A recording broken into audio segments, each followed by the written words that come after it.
got some, don't you love my hair? I love clips, so who cares, right? I have just, I just want to share what it's like to be us, what it's like to be a family with kids with disabilities. And because to some extent, to a lot extent, your kids' disabilities directly affect you. Obviously, the way you live your life. We had kids and we love our kids and we are committed to them. I have babies and it was my dream to be a mom and have babies and be a wife and do big things, and I'm committed to my children. I love them and I will serve and love them until I die. That being said, I think I just want to share on here, it is really hard sometimes when you have a hard life because you feel like you live on a different planet than everyone else. And I'll tell you what I mean. If you were sitting down and I was standing up and I told you to get up and you got up and I pushed you down and you were like kind of frustrated and you got up and I pushed you down and you got up and I pushed you down and we did this for a long time, and then you were eventually tired and you said, I can't keep doing this, I need you to stop pushing me. And then I turned around and said, gosh, if I was in your position, I wouldn't be that tired. Or if I said to you, maybe it's your fault that you just don't work out very much. How about you just stop pushing? How about you just stop pushing me?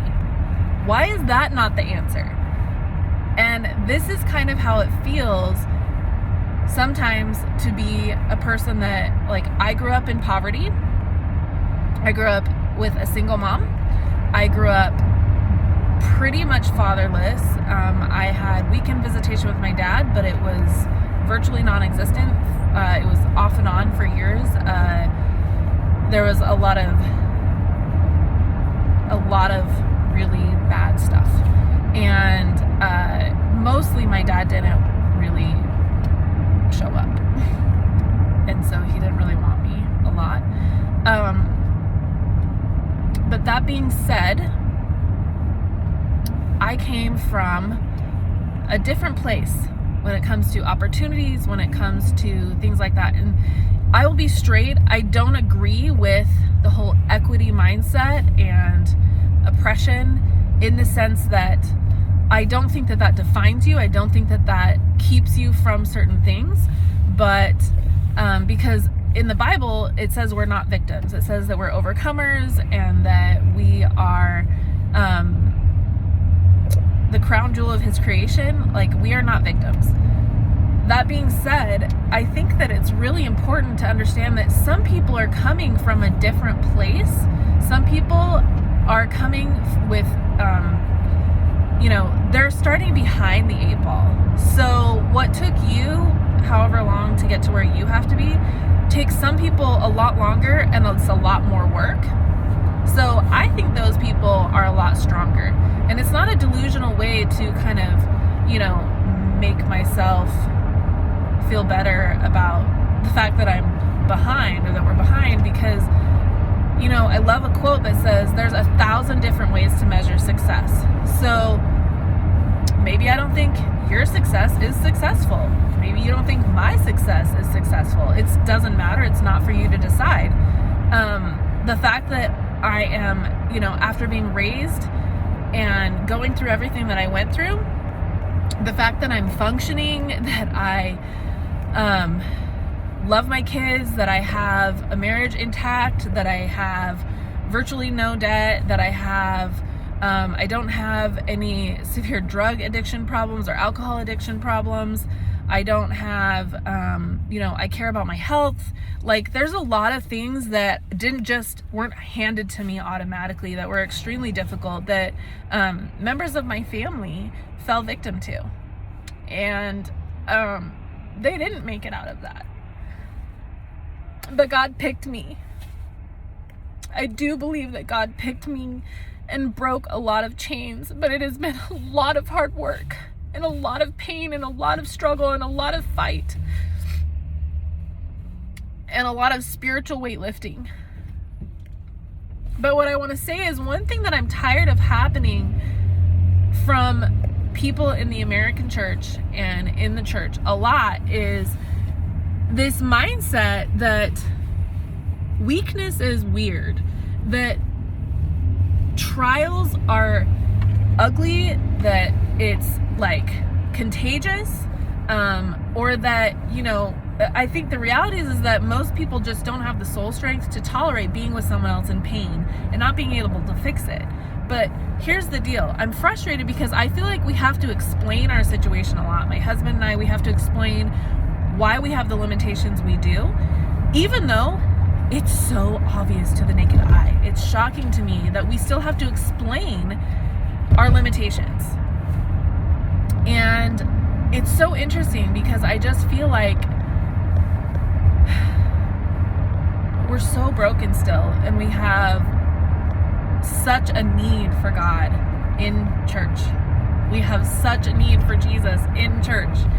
And we have such a need for Jesus in the world.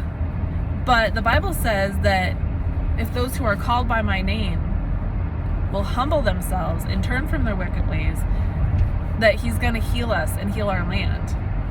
So I just think that's a bigger issue, because my husband and I deal a lot with seeing the underbelly and the brokenness of church, because we don't fit in. My kids don't fit in.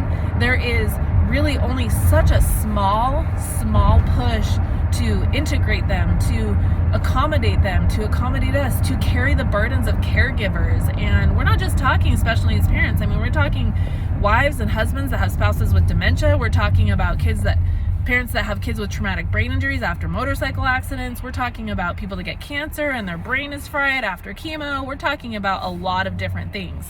So I'm just trying to explain that I think that what's happening a lot is people look at other people that are suffering like, oh, I don't know what your deal is. I have all this energy. I mean, I'm doing the same race as you, and I have all this energy.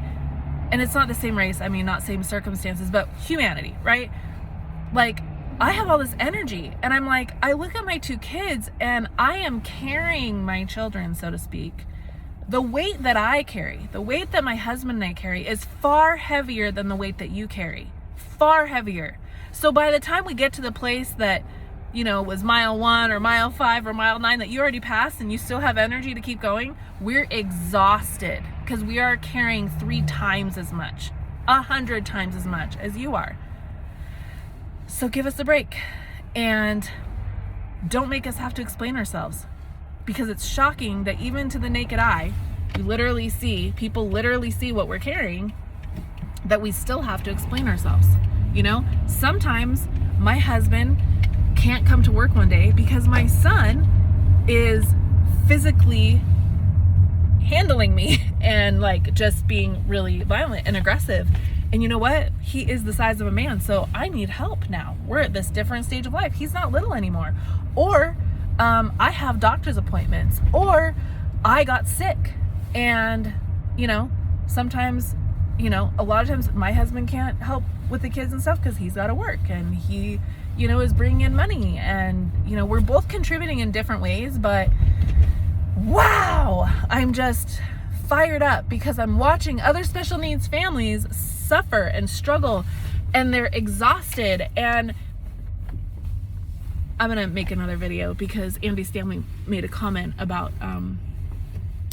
he kind of did a sermon. It was very controversial, but I can see his point on some of the things. I don't agree with him at all on theology. There's a lot of stuff there, but I think that it just reveals it takes a lot for some people to come every Sunday over and over and over, knowing that they will not be accommodated, included, that it takes so much to participate, but they keep coming because they want to know Jesus. They keep coming because they're coming to hear him and to hear hope and to fellowship. They want to fellowship, but it's just so hard. so hard for us. And we keep going. And that takes a lot of courage. It takes a lot of courage to show up knowing that it's just painful. Like, our kids get stared at and people treat Maddie, my little guy, like he's got a disease. Other kids do, and their parents don't correct him. A lot of people aren't doing anything about that kind of stuff and staring and having conversations. And all I can do is educate. All I can do is talk about it. So